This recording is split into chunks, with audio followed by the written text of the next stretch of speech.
دعا مومن کا ہتھیار ہے۔ دعا وہ طاقت ہے جو ناممکن کو بھی ممکن کر دیتی ہے۔ دعا اس چیز کو بھی تم تک کھینچ لاتی ہے جو تمہارے مقدر کا حصہ نہیں ہوتا۔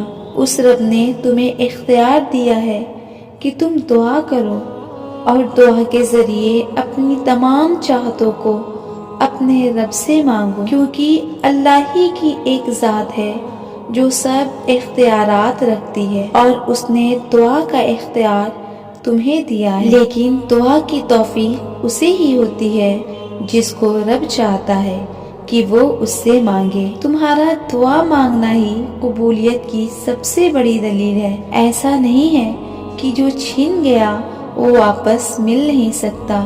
جو چیز اللہ نے تمہارے لیے لکھ دی ہے وہ تمہیں ہر حال میں مل کر رہے گی، اور جس کو تمہارے لیے نہیں لکھا تو صرف دعا ہی ایسی طاقت ہے جو تمہیں وہاں تک لے جا سکتی ہے۔ تمہارے دل میں کسی چیز کا خیال آنا ہی اس بات کی نشانی ہے کہ تمہارا رب چاہتا ہے کہ تم اس سے مانگو، اسے مناؤ اور وہ تمہیں دے۔ تو تم اس سے دعا مانگو اور مانگتے رہو، کیونکہ قرآن میں اللہ نے فرمایا ہے کہ دعا پہاڑوں کو بھی ان کی جگہ سے سرکا سکتی ہے۔ تو تم گھبراتے کیوں ہو؟ دیری کا مطلب نہ دینا نہیں ہوتا۔ ابھی تم اکتا رہے ہو بار بار دعا مانگتے مانگتے، لیکن تمہاری دعا میں دیری ہونا اللہ کی حکمت ہے، کیونکہ کائنات میں ایسا کچھ بھی نہیں جو تمہارا رب نہیں کر سکتا۔ وہ چاہے تو تمہارے نصیب کو پل بھر میں بدل سکتا ہے، وہ چاہے تو دل بدل سکتا ہے، وہ چاہے تو جو چیز تمہیں ناممکن لگ رہی ہے اسے ممکن کر سکتا ہے۔ اللہ وہ سب کر سکتا ہے جو تم سوچ بھی نہیں سکتے۔ تو پھر شک کیوں؟ مایوسی کیسی؟ کیا اللہ سے بہتر تمہیں کوئی سمجھ سکتا ہے؟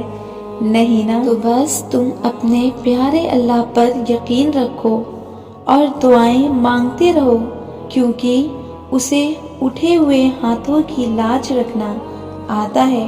ابھی تو وہ وقت بھی آنا ہے جب اللہ نے تمہارے صبر کا صلہ تمہاری من پسند چیز کی صورت میں دینا ہے۔ بعض اوقات ایسا بھی ہوتا ہے کہ بہت شدت سے دعا کرنے کے باوجود بھی دعا قبول نہیں ہو رہی ہوتی ہے، تو ہم اللہ سے بہت جلد مایوس ہو جاتے ہیں۔ تو جان لو کہ آزمائش کے دوران اکثر اللہ اس چیز کو دور کر کے بھی آزماتا ہے تاکہ تم تڑپ اٹھو اسے پانے کے لیے اور اپنے رب کے قریب ہو جاؤ۔ اور آزمائش ہوتی ہی ہے اسی چیز کے لیے جو انسان کو جان سے بھی زیادہ عزیز ہوتی ہے اور جسے وہ کھونے سے ڈرتا ہے۔ اللہ تعالیٰ کبھی بھی اپنے بندے کو اس کی استطاعت سے زیادہ نہیں آزماتا۔